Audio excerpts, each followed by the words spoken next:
Good morning from East Croydon. I'm about to spend the day, an entire shift with the EIU, that's Network Rail's Emergency Intervention Unit. They are the dedicated team who work alongside the BTP, the British Transport Police, responding to incidents and keeping our railway safe. This is the story of my incredible day with the EIU. So Network Rail have long had what are known as MOMs, Mobile Operations Managers, with equipment in a van where they attend incidents on the railway network. But what's different about the EIU is because they partner up with the BTP, they can travel blue light to incidents and therefore respond much faster, as we'll see later. Sussex route control, EIU.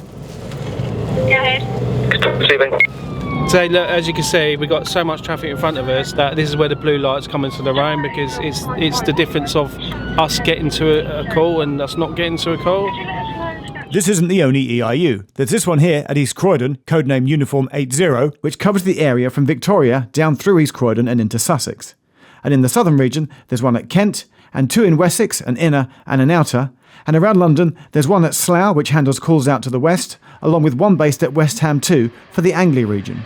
And the premise is the same for all of them, responding to incidents more quickly to get the railway working again and back to normal. The mobile incident officer on duty today is Chandris Webb.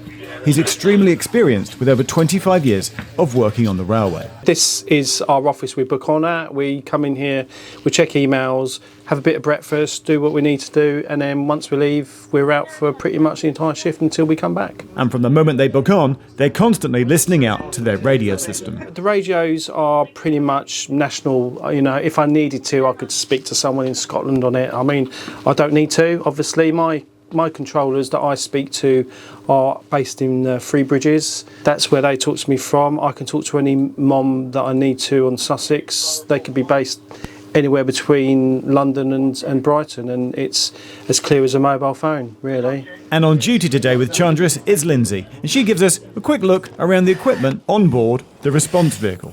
So basically we have a lot of equipment in the truck, Network Rail and BTP. We have heat-seeking cameras, so we've got two of those. So we can look for, if there's people on the tracks at night, we can look for them. They just show up at heat sources, so that could be an animal or it could be a person. First aid kit, disinfectant, water, spray bottles. And then in the sides we have more stuff. So this side is mainly just our torches, and they're on charge all the time. So we've got high-powered torches that are on charge all the time, and our cleaning equipment. So we've got our defibrillator, and then this bag has got the Network Rail live line testers. So it is a standard Ford Ranger, but we do have the light pack here. So press the 999, that activates the blue lights and the siren. But it is a standard Ford Ranger. It's been a quiet morning so far, no calls have come in. But we're about to head out for the day anyway, to go for a routine patrol, when the radio does go off and a call does come in.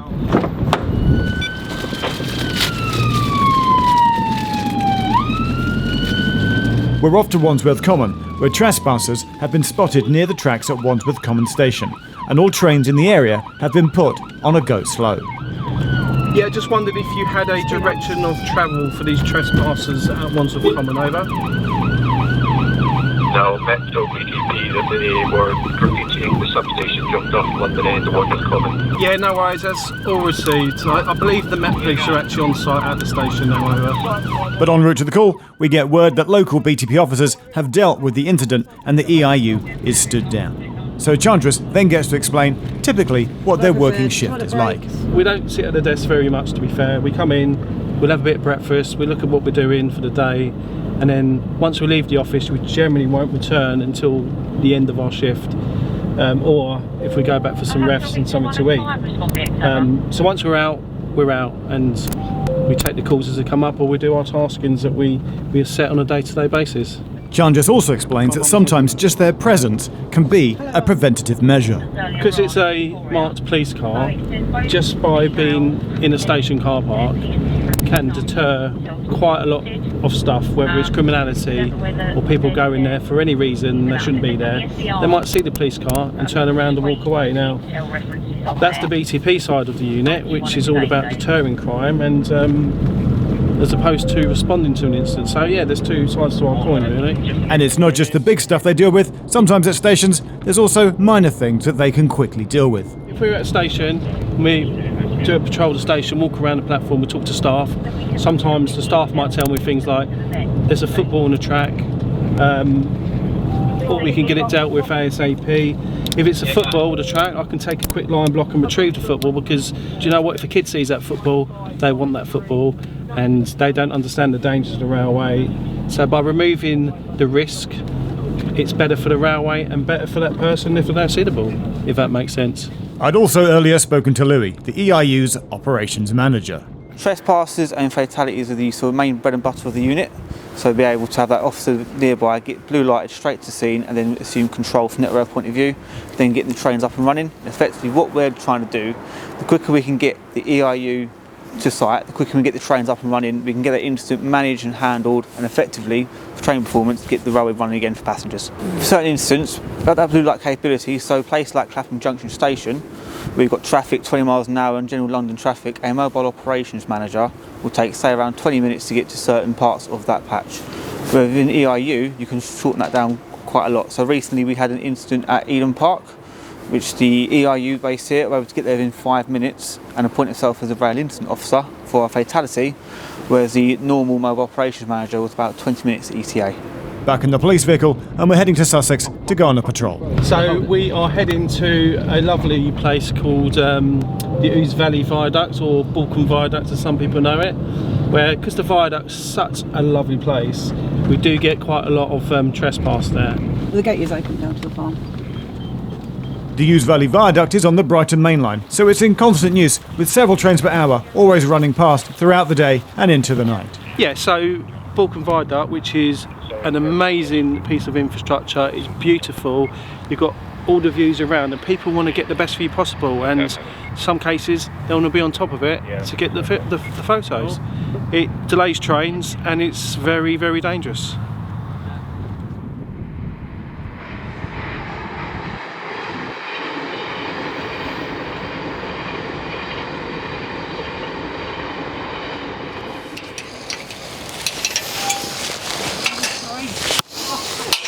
How many places do you patrol in a day? We've come to here, number one. Where else might you go? Do you have fixed places? Yeah, we work out where we want to go during our shift. We'll go to as many of those places as possible.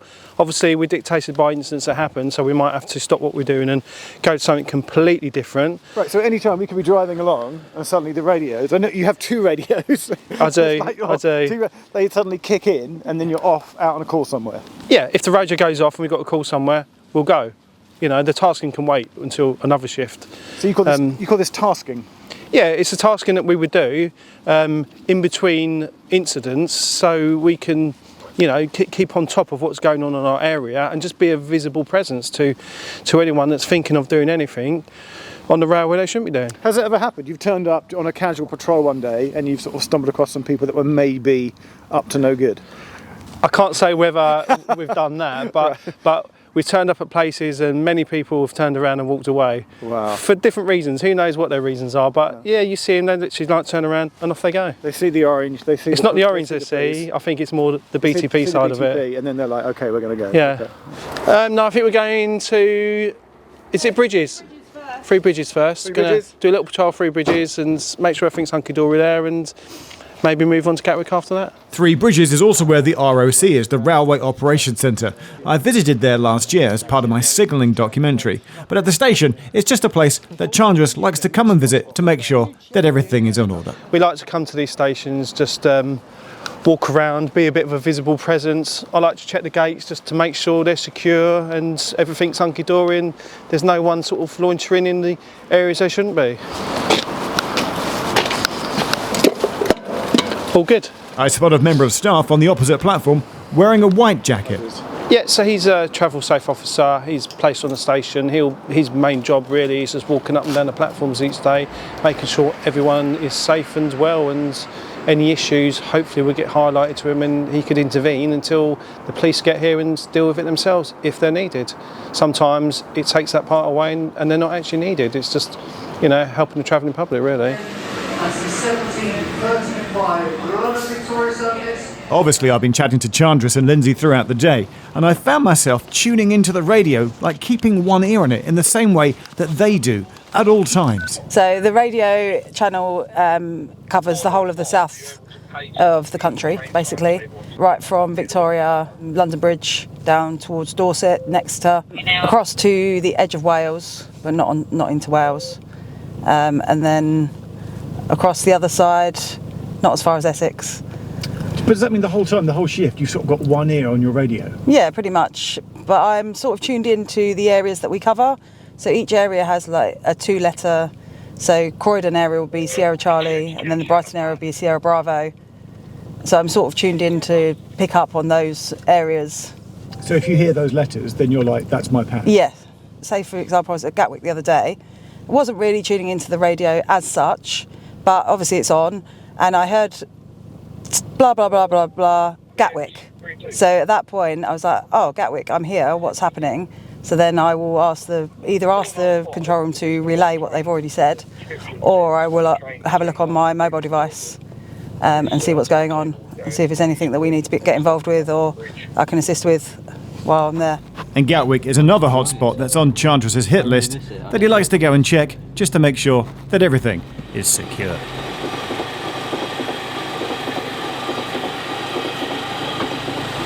What you got?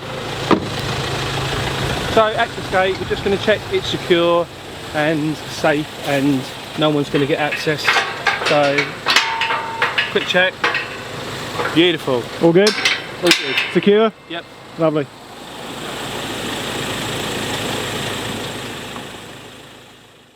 And literally seconds after pulling away from Gatwick, a potential new emergency call comes in. I can't decide whether a call's a blue light call or not. It's the BTP that will decide that. So once I get the information, I'll let Lindsay turn around first. But once I get the information, Lindsay will tell her control, and ultimately they'll decide if we're going to go, and secondly, what grade it's going to be. Yeah, just admit police on the phone. They believe it's a concern for welfare, suicidal person. There's an incident classified as a concern to welfare, and so we're on our way to get there as quickly and as safely as possible. Sussex route control, Sussex route control, EIU. And our ETA is about 20 minutes. There is a BTP unit attending. Their ETA is about 1015. Any updates from site that I get from them, I will let you know over. No worries, you're about 20 minutes away. Additional BTP units, hopefully only 10-15 minutes away.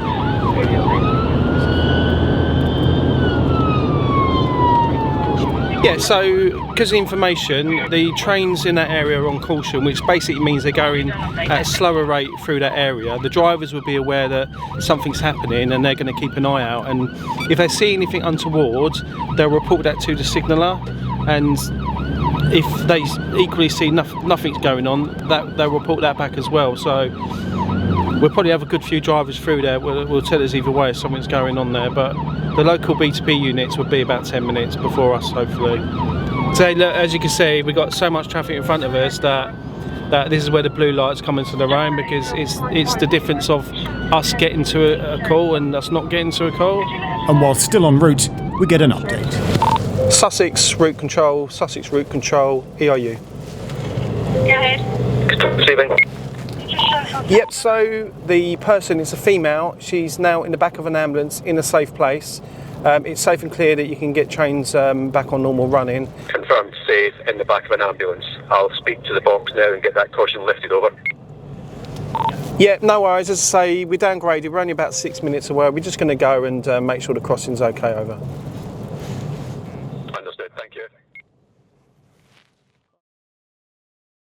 So this is a foot crossing, which is essentially a public right-of-way that goes across the railway. Because we've had an incident here, we're just checking that everything's okay with the crossing, like the signage is okay, the gate's fine, it's secure as it can be, and we just want to make sure it remains a safe place for people to cross the railway safely.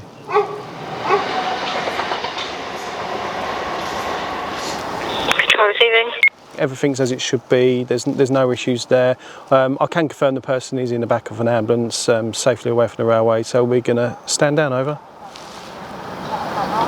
Yeah, that's all received. Many thanks for your help. Control up.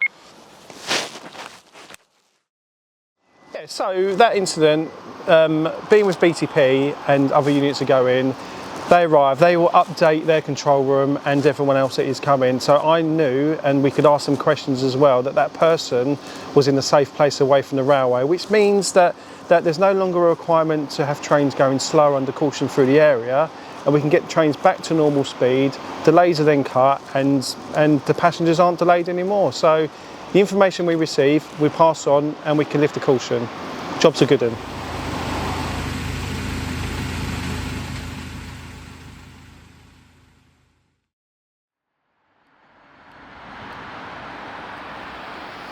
We head back towards East Croydon, but as we do, the team calls in at South Croydon to check the station there. And that's a good chance to talk to Chris, who's been with us all day, about some of the costs involved when incidents occur on the railway. The way the system works on the railway at the moment, and it may change with Great British Railways coming in, is that everybody pays compensation for stuff that's their problem. And as the infrastructure owner and operator at Network Rail, a lot of stuff is classed as our problem, trespass being one of them. And so we'll pay compensation to train operators for what we call delay minutes, so how many trains are delayed by how many minutes, and we'll pay compensation for cancelled trains as well. And when you add all that up, there have been a couple of instances recently where it's cost us over £1 million. And some of that money is what they call wooden dollars, it just goes around the railway industry, but some of it goes to passengers for compensation and for various other things. Either way, it's hugely disruptive to customers and it's hugely expensive to us. You've been with me all day. We've spent many hours in the truck, yes, in the van, and out various places. Yeah. This is the first time you've spent with the EIU, but I'm assuming you already knew a lot about them. But Yeah. have you seen a few things today? Have you gained any insights from today? Yeah, I think what's been absolutely brilliant is that everyone focuses on the blue light capability so that we can get Chandris and other MEOs to site really, really quickly. But there's actually a really important communications aspect as well, because Chandris has got airwave radio, so he can talk to control, but he can also talk to BTP, and he's got Lindsay sitting next to him. So this evening, for instance, we were able to get trains out of caution, running normally, much more quickly than we would have done otherwise, simply because Chandris and Lindsay were sitting together in the van heading to site. But if you think about the number of people that are involved in an incident, like one of the ones I mentioned where it cost us a lot of money, it's not the financial cost that really matters, it's the sheer number of people whose days have been ruined. You're talking about tens of thousands of people who haven't got to hospital appointments, can't pick their kids up from the nursery, can't get to job interviews, can't get to exams, and we owe those people, we have a responsibility to them to get to incidents quickly, get things on the move so they can get on with their day.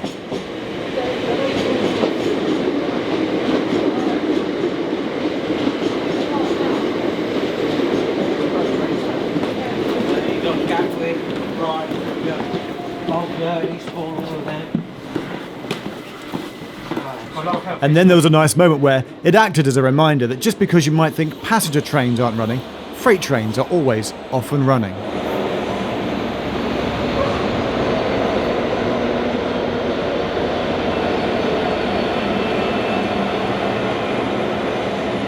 That was a snow and ice treatment train from Tunbridge Yard, being taken for a spin. Okay. So there you go. A couple of bonus class 69s for you. I was going to say 2 69s and a snow and ice treatment train. I think you've just won the internet. We're indulging in a bit of casual train spotting on the side. Yeah. We head back to Croydon, back to base, picking up some food on the way, as it's time for a spot of dinner. But bear in mind that we're still on call, and so the radio is always nearby, on hand, in case a call comes in. And as I start to reflect on my day, I get the chance to ask Chandris the question which I always like to ask people who are clearly this passionate about the railway, except I already know the answer. Yeah, I love my job. I'm a railwayman. My job is to keep the trains running as best as I can. If I can keep a train running and there's no need to delay it, I'll get it going. It's what I do. It's what we do. I'm a railway person. I'm passionate about my job, and yeah, it's what we do.